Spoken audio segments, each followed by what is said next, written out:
Bonjour, bonsoir à tous, les catcheux et les catchix, et bienvenue dans ce nouveau podcast résumant Money in the Bank. Déjà, je vais commencer par la fin. C'est le pire pay-per-view de l'année 2024 à WWE. Je dirais même plus, c'est le pire pay-per-view de l'ère Triple H. Ouh là là, c'est vraiment décevant dans l'ensemble et vraiment, je ne comprends pas surtout les résultats, même si les matchs c'était correct, mais j'ai pas les mots. Bon, les mots je dirais tout au long de la review. Et je ne vais pas m'amuser à faire beaucoup de montage, beaucoup de diaporamas. Franchement, ce show ne mérite pas. Bon, déjà, le show est présenté par Trish Stratus. Donc, la légende, merci Trish, une fois de plus, thank you Trish. La meilleure catcheuse de l'année 2023 est là. Et elle nous présente John Cena! Le GOAT Cena! Il vient avec une serviette Last Time Is Now. Là, j'ai un peu bugué, j'étais un peu dans l'incompréhension. Je pense que le deuil, j'avais les étapes du deuil en désordre, le déni. Et ensuite, il arrive et il ne perd même pas de temps, il dit que il va prendre sa retraite l'année prochaine. Non, et j'étais vraiment sous le choc, hein. Et là, j'y arrivais pas à y croire, j'étais en mode que non, Sina, c'est faux, arrête, on sait que tu blagues. Le reni n'était pas fini et au fur et à mesure, ouais, j'ai réalisé que là, c'est vraiment la fin. C'est l'ère du GOAT Sina, vraiment heureux de l'avoir connu pendant 15 ans, franchement. Et ça montre aussi que vraiment, on est vieux, je suis vieux. Donc WrestleMania 41, ça sera son dernier WrestleMania. Au moins, il sera là toute l'année. Au moins, on pourra profiter pendant une année complète de ce cher John Cena, nous vendre du rêve comme il sait très bien le faire. Et il faudrait peut-être que je pense à réserver ou à trouver un moyen d'être à WrestleMania 41. Je veux vivre ça en live, clairement. Ça, ce sera vraiment l'une de mes résolutions de 2025 et en tout cas, j'espère l'accomplir. Une fois passé cette ouverture riche en émotions, bon, c'est faux, hein, c'était en plein milieu de show, mais bon, je fais la review dans le désordre, je m'en fous.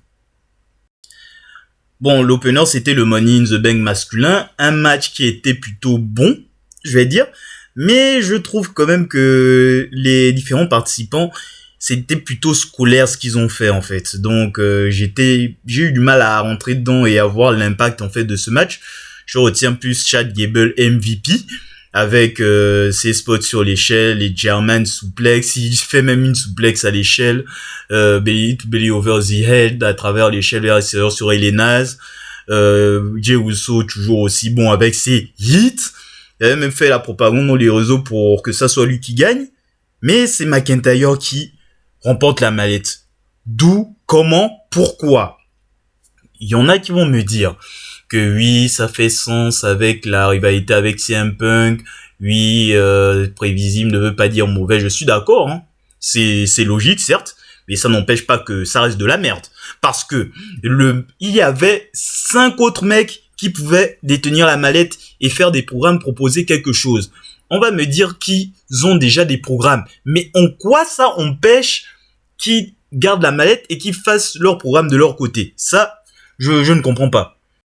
La mallette n'a clairement rien à faire dans cette histoire-là. Franchement. Et je vais directement aller dans le match pour le Pins mondial entre Damien Priest et Seth Rollins. Où, d'accord, bon, je n'ai rien à dire de ce match-là, pratiquement. Parce que bon, je l'ai à peine vu. J'avais déjà plus envie de regarder le show après la déclaration de John Cena. Donc j'avais du mal à me mettre dedans. Il y a eu le Falcon Arrow où l'arbitre a fait un compte de 3 normalement où il s'est stoppé abruptement et là on a la musique de McIntyre qui arrive, qui cash in. J'étais dans l'incompréhension, j'étais en mode que mais finalement qui a gagné? Il cash in sur qui? Qu'est-ce qui s'est passé? J'ai eu du mal à suivre, mais au final c'était un botch. La musique devait être lancée au Damien Priest devait se dégager au on s'en fout. Il y avait le botch et ça n'a clairement pas aidé dans l'appréciation du match et surtout pour qu'on ait bien évidemment CM Sucks qui vient coûter le match à McIntyre, qui se fait d'ailleurs passer pour un con parce que c'est la 4e fois en même pas 2 mois qui se fait baiser comme ça, pratiquement de la même manière. 4e fois d'affilée en même pas 2 mois. Et une mallette a été sacrifiée pour ça. Franchement. Comment vous pouvez défendre ça, honnêtement? Et ne me sortez même pas l'argument foireux que les autres mecs n'étaient pas prêts. Genre Carmelo et ou Andrade ou je ne sais quoi. Ils avaient 1 an pour être buildés. À un moment, arrêtez de vouloir dédramatiser parce que vous ne regardez clairement pas le show et que vous regardez le booker. Et ça, je vais y revenir dans ma prochaine conférence. Mais franchement, ce résultat, c'était naze, quoi. C'était vraiment naze. Et à un moment, si vous n'avez plus d'idées pour le Money in the Bank, si vous n'êtes plus inspiré au point de faire ces décisions nulles comme ça, arrêtez tout simplement. Arrêtez les pay-per-view Money in the Bank, arrêtez les Money in the Bank match. Certes, de prime abord, ça va nous dégoûter, mais on ne vous en voudra pas pour ça. Ou alors rarifier le truc au pire des cas, si vous voulez quand même le garder. Mais ça sert à rien d'organiser des pay-per-view pour ensuite avoir des résultats décevants en termes de Money in the Bank. Et ça dure depuis des années. Oh! C'était vraiment une chiasse son nom. Et en parlant de chiasse, justement, le match pour le titre intercontinental entre Sami Zayn et Bron Kasser. Déjà, Bron Kasser, c'est quoi cette musique? Pourquoi WWE s'obstine à demander à Death Rebel de changer des musiques des mecs qui viennent d'être call-up de NXT? Genre, leur musique était déjà bien de base, mais non, on va dire que non, changez, mettez une musique moins bien. Ou alors, même si c'est le choix des catcheurs, dites non. Surtout la musique en elle-même, je ne comprends pas comment on peut dire que c'est mieux que ces autres thèmes. C'est naze. Ça ne va clairement pas avec son entrée. Peut-être au début, mais ça ne va pas. Et même la musique en elle-même, c'est un cancer pour les oreilles. Je comprends pas, faut me donner votre secret. Sinon, le match en lui-même, c'était bien sans plus. Et si j'étais dans l'incompréhension quand j'ai vu qu'il y avait c'était 50-50 pratiquement. D'où pourquoi on va s'amuser comme vétéran, mais même il y a pas à ce que ça soit à 50-50. Et en plus, pour que Sami Zayn gagne clean. Donc là, vous coupez encore l'élan d'un mec que vous pouviez lancer directement. Carmelo Hayes et Dragunov, je peux comprendre qu'on prenne son temps, mais Bron Kasser, c'est le profil où tu y vas sans t'arrêter. Tu ne mets pas un panneau stop en plein milieu de la route, alors que c'est même pas encore dans le terminus. Après, oui, Sami a battu Gunther à WrestleMania, etc., etc., bravo. Mais vous savez qui d'autre a battu Gunther? Bron Breakker. Et il a moins galéré pour le battre que Sami Zayn. Donc, il aurait pu clairement gagner le match. Et être champion.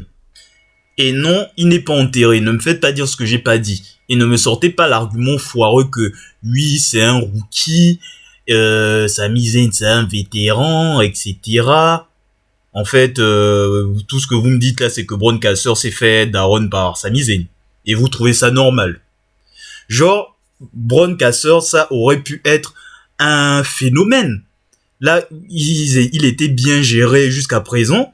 Depuis qu'il est dans le main roster, il défonce des gens, il marbre Ricochet, il marbre Dragunov, tranquille.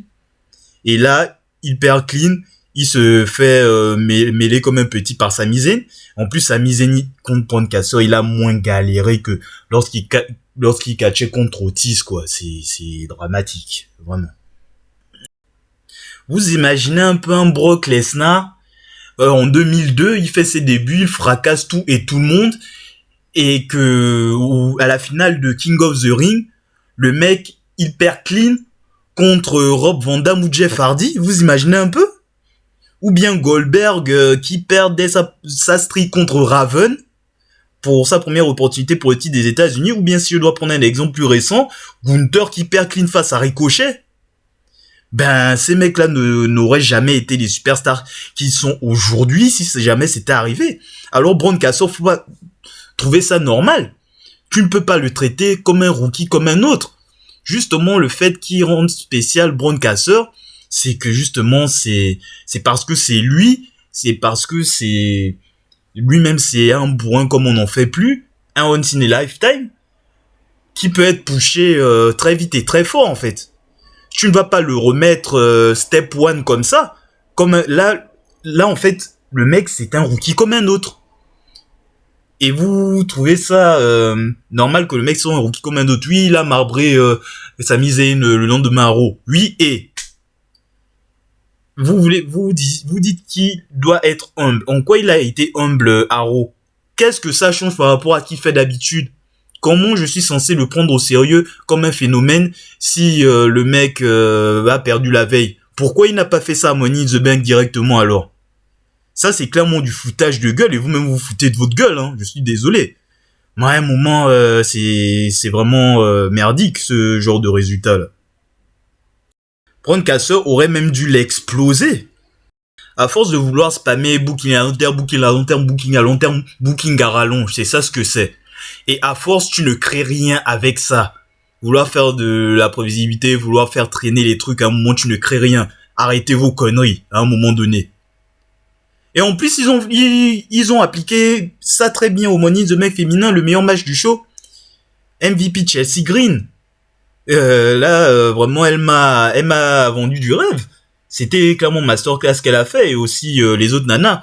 Même si c'est vrai, c'était botch-fest au début, mais elles se sont bien rattrapées, elles ont fait leur truc au calme, quoi. Surtout avec Chelsea Green qui atterrit à travers l'étape depuis l'échelle à l'aveugle, vraiment, reste pas elle. Et la bonne personne a gagné en plus, même si je voulais que ça soit Naomi, Tiffany Stratton c'est aussi bien.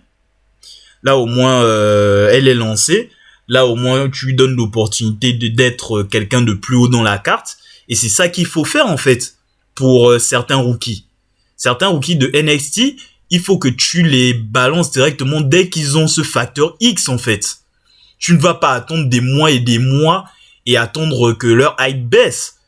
Si tu ne capitalises pas à l'instant et que tu reportes à plusieurs semaines plus tard, le mois plus tard, ça aura moins d'impact. Et Tiffany Stratton, j'espère que les semaines qui vont suivre seront tout aussi bien pour elle en tout cas.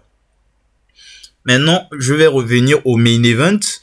Donc la Bloodline contre Cody Rhodes, Kevin Owens et Randy Orton. Le MVP, c'était clairement Jacob Fatu, donc je vais commencer par la fin. Hein. Et j'ai beaucoup aimé ses interventions à l'extérieur surtout, c'était super. Donc Jacob Fatu, bon phénomène lui aussi, bravo à lui. Et sinon le match en lui-même, c'était clairement un match de SmackDown quoi. Qu'est-ce que ça foutait en main event, autant foutre le Pims mondial à la place. Même si c'était de la merde à la fin, mais au moins il s'est passé quelque chose. Il ne s'est pratiquement rien passé en fait. On a eu ce qu'on voyait venir. Jacob Fatu qui intervient en faveur de Solo Sikoa. Il remporte le truc. On aura le main event dramatique le mois prochain de Cody Rhodes et Solo Sikoa, etc. Tanga Loa qui réussit à louper un latage de couilles. Il a plutôt laté le crâne de son frère à la place, voilà. Mais franchement, ce main event, c'était rompiche. Bref, c'était vraiment très décevant ce show, très décevant. J'avais pourtant ma petite hype parce que la carte en elle-même, c'était imprévisible, mais ce genre de scénario là, on pouvait clairement voir ça venir, clairement, et c'est de plus en plus décevant. Vraiment, le H, tu as vraiment merdé. Et vraiment, il faut qu'on parle de ton cas très très très vite. Bref, on se retrouve la semaine prochaine. À bon attendeur, salut.